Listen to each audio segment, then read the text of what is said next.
बिस्मिल्लाहिर्रहमानिर्रहीम। नाज़रीन अस्सलाम वालेकुम। आज की वीडियो में खुश आमदीद। नाज़रीन, कुछ दिन पहले 3-4 रोज़ पहले एक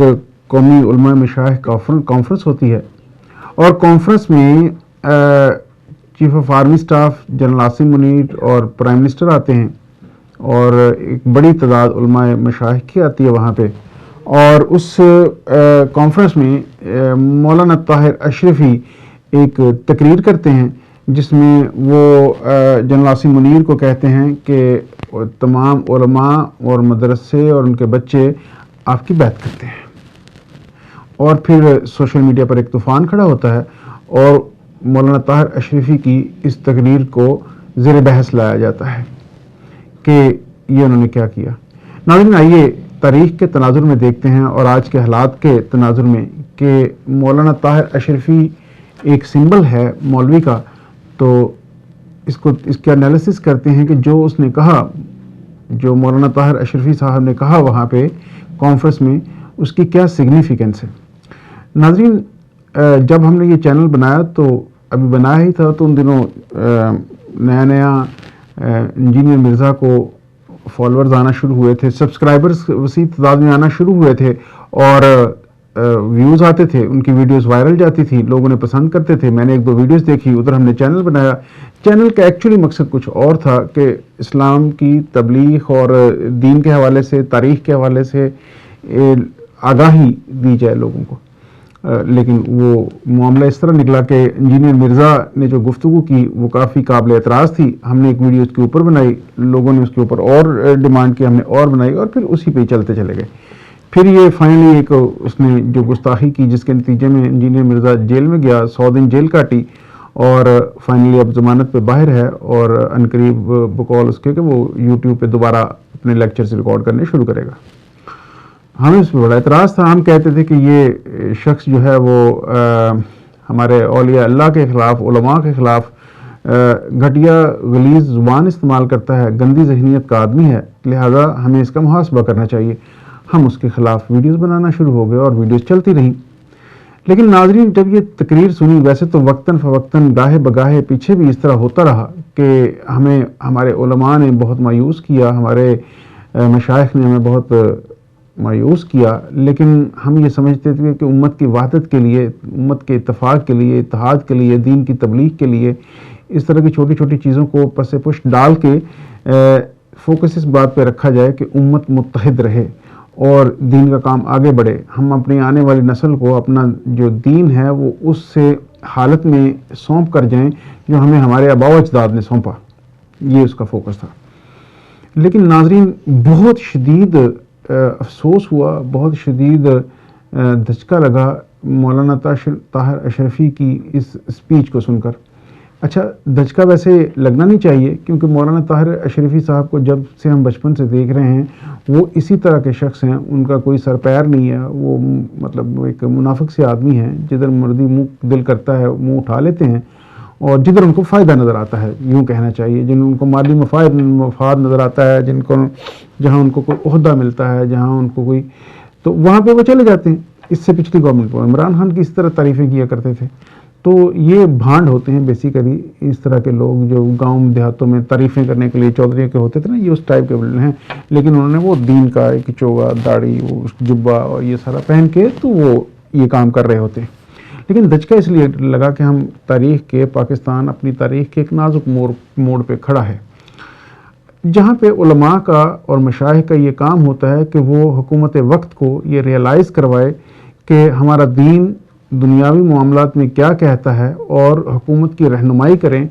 और रहनुमाई पूरी ईमानदारी से करें। हुकूमत को बताएं कि हम वो कहाँ गलतियाँ कर रही है। वैसे भी बड़े मशहूर वाक़यात हैं बहुत सारे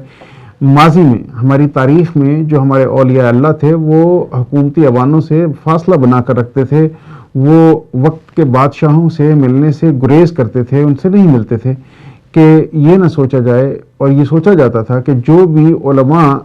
हुकूमत वक्त के करीब होते थे वो उनकी लोग इज़्ज़त नहीं करते थे, उनको फॉलो नहीं करते थे और ये एक म्यार समझा जाता था कि वो ताकत के, हुकूमत के और दौलत के अवानों से दूर रहते हैं, वो फ़कीरी की सादा ज़िंदगी बसर करते हैं, क्योंकि उन्होंने तबलीग का काम करना होता था, रोल मॉडल्स बनना होता था। तो वो रोल मॉडल्स ऐसे ही होते थे कि जो पैसे के पीछे, दुनियावी ताकत, दुनियावी ये चकाचौंध के पीछे नहीं भागते थे, ओहदों के पीछे नहीं भागते थे। इसीलिए वो बादशाहों से, सल्तनतों से दूर रहते थे और उनके हर गलत काम के ऊपर तनकीद करते थे, उनकी रहनुमाई करते थे, जिसके नतीजे में इस्लाम की तारीख भरी पड़ी है कि हमारे उलमा को जिस तरह की सोबतें बर्दाश्त करना पड़ी, जेलें काटना पड़ी,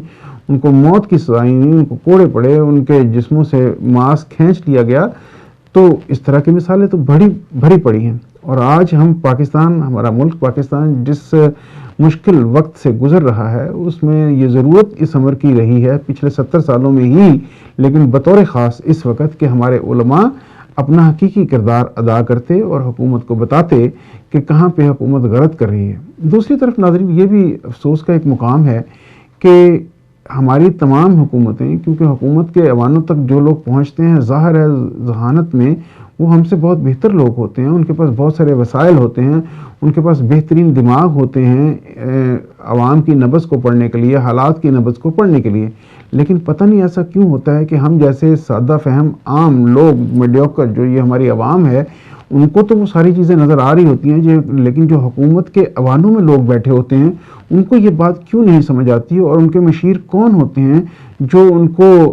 जो ज़ियाउल हक को कहते हैं कि तुम रेफरेंडम करवा के खुद को एक जमहूरी सदर बना लो, जो परवेज़ मुशर्रफ से रेफरेंडम करवाते हैं, जो परवेज़ मुशर्रफ से कहते हैं कि अपनी हुकूमत को लेजिटिमाइज़ करने के लिए तुम किसी मुस्लिम लीग चौधरी शुजात पार्टी को इक़्तिदार दो और उनका प्राइम मिनिस्टर लेके आओ, उनको इक़्तिदार में शमूलियत दो, सियासी जमानतों को, जबकि वो तो इक़्तिदार पे काबिज़ था और वो बड़ी अच्छी हुकूमत कर रहा था, किसी को जवाब दे नहीं था, मुल्क तरक्की कर रहा था और अपनी मर्ज़ी से फैसले कर रहा था। लेकिन बाद में जब उसने सियासतदानों के हाथों ब्लैकमेल होना शुरू किया, या शायद इंटरनेशनल एस्टेब्लिशमेंट ने उसको ज़ोर दिया होगा, फिर उसने NRO करवाया, ये जो इनका मिसाक जमहूरियत हुआ नवाज शरीफ और बेनज़ीर का, और फिर उनको मुल्क में आने की इजाज़त दी गई और फिर उन्होंने क्राइसिस पैदा किया और मुशर्रफ साहब को चलता किया। तो पता नहीं कौन लोग थे जो उसको रेफरेंडम का मशवरा देते थे, कौन लोग थे जो ज़ियाउल हक को कहते थे कि रेफरेंडम करवा के तुम मुल्क के जो कानूनी सदर बन जाओगे, लेजिटिमाइज़ कर लोगे अपने रूल को।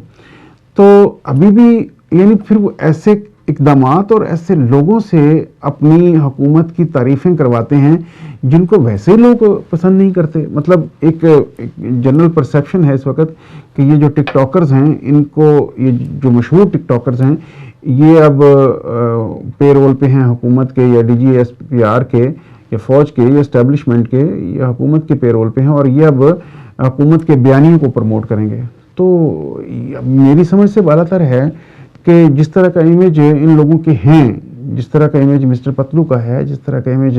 रजब भट्ट का है, जिस तरह का मतलब लोग सोचते हैं, बेशक उनके फॉलोअर्स हैं, उनके व्यूज़ हैं, उनको पसंद करते होंगे, लेकिन उनके मुंह से जो गालम गलोच गलीज़ गुफ्तगू सुनने के आती हैं, वो उनके मुंह से जब हुकूमत की तारीफ़ें सुनेंगे तो उस तारीफ़ की क्या क्रेडिबिलिटी होगी, ये बात हुकूमत को क्यों समझ नहीं आती। बिल्कुल ऐसे ही है मौलाना ताहिर अशरफी का किरदार भी पिछले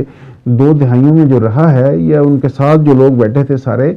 उनका जो किरदार रहा है कि हर आने वाले हुक्मरान के वो पास उसके सामने झुक के बैठे होते हैं और उनकी बातों को तो इसी तरह ही आवाम देखती है। जिस तरह से एक रिएक्शन आया है मौलाना ताहिर अशरफी की स्पीच के ऊपर, लोग क्या उसके बारे में सोच रहे हैं, सोचते हैं पहले से भी। अब वो बंदा अगर कहे कि जी जनरल आसिम मुनीर अच्छे हैं या शहबाज शरीफ अच्छे हैं, इनसे अगर तारीफ़ें करवाई जाएंगी तो उस तारीफ़ का पब्लिक रिएक्शन क्या होगा, वो तो फिर यही होगा। तो ये दोनों बातें ही नाज़रीन बड़ी अफसोसनाक हैं कि हमारी हुकूमतों को क्यों इस तरह की ज़रूरत पेश आती है, जबकि एक आसान, इससे बहुत आसान रास्ता मौजूद है कि हुकूमतें अपने रस्तों को सीधा रखें, अब पब्लिक इंटरेस्ट के काम करें, आवाम की फलाह के काम करें, मुल्क की तरक्की के काम करें, तो किसी की तारीफ़ की ज़रूरत नहीं, काम खुद बोलते हैं।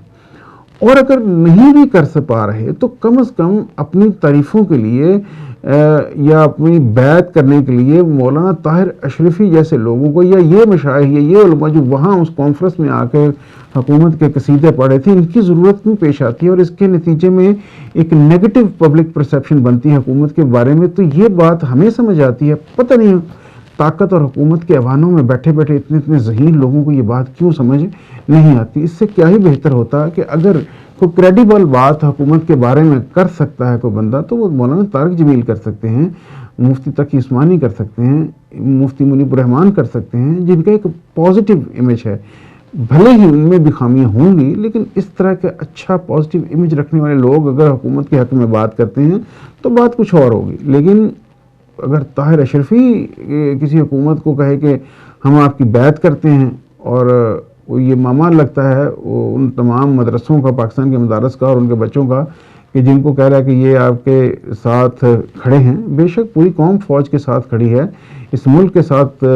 پوری عوام کھڑی ہے، لیکن وہ مولانا طاہر اشرفی کے محتاج نہیں ہیں۔ اور مولانا طاہر اشرفی جیسے لوگوں کو بھی شرم آنی چاہیے کہ یہ لوگ علماء کہلاتے ہیں اور پھر یہ امید بھی رکھتے ہیں، یہ شراب پی کے آ کے ٹی وی چینلز پہ بیٹھتے ہیں، انہوں نے اتنی بڑی توندیں بڑھائی ہوئی ہیں، یہ اپنے مفادات لیتے ہیں حکومتوں سے اور پھر امید یہ رکھتے ہیں کہ عوام ان کو سر آنکھوں پر بٹھائے گی، ان کی تعریفیں کرے گی۔ اور اب تو وقت بھی بدل چکا ہے، اب سوشل میڈیا کا دور ہے، پہلے باتیں نہیں پہنچتی تھی، اب عوام تک پہنچتی ہیں اور عوام کو پلیٹ فارم میسر ہے۔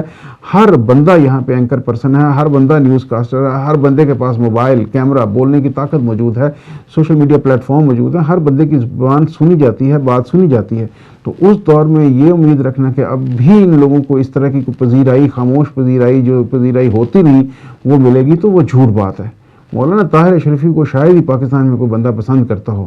ایون کہ دل میں ان کے اپنے مدرسوں کے اسٹوڈنٹ بھی شاید ان سے شدید نفرت کرتے ہیں، جس طرح کا ان کا یہ منافقانہ ایک رویہ ہے۔ تو یہ ہماری بد نصیبی ہے ناظرین کے دین کے اوپر۔ اور پھر ایسی صورتحال میں اس میں ایک علیحدہ ویڈیو بناؤں گا کہ اب اس طرح کے لوگ اگر دین کی تبلیغ کے لیے ہوں گے، سامنے آئیں گے، اور اس طرح کے لوگوں کو ہم علماء بھی کہیں گے، اس طرح کے لوگوں کو ہم مشائخ بھی کہیں گے، تو پھر کیوں نہ انجینئر مرزا جیسے لوگ اٹھ کے آ کے دین کی تباہی کا باعث بنیں، کیوں نہ پھر آ کے وہ تنقید کریں، کیوں نہ آ کے وہ ان کے بارے میں بد زبانی کریں، اور ان کی آڑ میں جو اچھے لوگ کام کر رہے ہیں ان کے اوپر بھی وہ پھر بد زبانی کرتے ہیں۔ جب ان سے پوچھا جاتا ہے کہ کون، تو وہ مثال ان کی دیتے ہیں، لیکن جب وہ گالی گلوچ کر رہے ہوتے ہیں تو پھر وہ سب کو کر رہے ہوتے ہیں، تو وہ گالی تو سب کو پڑ رہی ہوتی ہے، لیکن جب ان سے مثال پوچھی جاتی تو وہ ان لوگوں کی، جو اس علماء مشائخ کانفرنس میں بیٹھے تھے، ان لوگوں کی مثال دے کے پھر مرزا جیسے لوگ کہتے ہیں کہ یہ دیکھیں جی، یہ ہیں آپ کے علماء اور یہ ہیں آپ کے مشائخ، اور آپ ان کے لیے کہتے ہیں کہ ہم سافٹ زبان استعمال کریں۔ تو بالکل وہ صحیح کہتے ہیں، ان کے لیے ہم سافٹ زبان استعمال نہیں کر سکتے، عوام نہیں کر سکتی، تو وہ تو لوگ آئے ہی اسی کام میں ہیں کہ دین کا حلیہ بگاڑنے کے لیے، دین کی جڑیں کاٹنے کے لیے، تو ان کو تو موقع چاہیے۔ اور اس طرح کے لوگ 1400 سال کی تاریخ میں پہلے بھی آتے رہے ہیں، موجود رہے ہیں۔ یہ ہماری بد نصیبی ہے، جو دین کے زوال کا سبب بنے ہیں وہ اس طرح کے علماء بنے ہیں۔ یہ وہ لوگ ہیں جو تنقید کے حقدار ہیں، جن کی آپ تنقید کریں کہ یہ لوگ کیا کر رہے ہیں۔ یہ منافق لوگ ہیں، یہ جنہوں نے چوغے پہنے ہوئے ہیں، جنہوں نے بھیس بنائے ہوئے ہیں، ان کو بے شک تنقید کریں۔ اور بد نصیبی یہ ہے کہ ہمارے دین کے کاموں کی باغ ڈور ان لوگوں کے ہاتھوں میں، یہ ہماری بہت بڑی بد نصیبی ہے۔ اور بلا شبہ اس بات میں اگر صرف ان لوگوں کو مرزا انجینئر تنقید کا نشانہ بنائے اور کہے کہ یہ دین کا حلیہ بگاڑ رہے ہیں، انہوں نے نقصان پہنچایا ہے، یہ نقصان پہنچا رہے ہیں اور ان جیسوں نے نقصان پہنچایا ہے، تو شاید اس سے بڑی تعداد میں پبلک اس کے ساتھ ہو۔ لیکن چونکہ جب وہ تو اس کا تو ایک ایجنڈا ہی اور ہے، تو وہ پھر ظاہر ہے ان لوگوں کا حوالہ دے کے جو دین کے اوپر انگلیاں اٹھاتا ہے، علماء کے اوپر انگلیاں اٹھاتا ہے، اولیاء اللہ کے اوپر انگلیاں اٹھاتا ہے، تو اچھے لوگ، کام کرنے والے لوگ،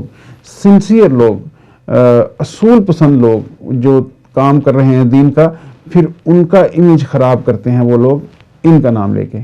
تو ناظرین، ہماری بد نصیبی دیکھیے کہ ایک طرف حکومت کے جو معاملات ہیں وہاں جو عوام کو تکلیفیں درپیش ہیں اور عوام دیکھ رہی ہے حکومت کی طرف کہ کب ریلیف ملے گا، دوسری طرف طاہر اشرفی جیسے لوگ جو ہیں وہ حکومت کے اور فوج کے قصیدے پڑھتے نہیں تھکتے، اور ان کا واحد مقصد وہی ہے جو مرزا کہتا ہے کہ انہوں نے اپنے کھانے کے سلسلے، اپنی پراپرٹیاں، اپنی جائیدادیں، اپنی عزتیں بنانے کے لیے یہ وہ تمام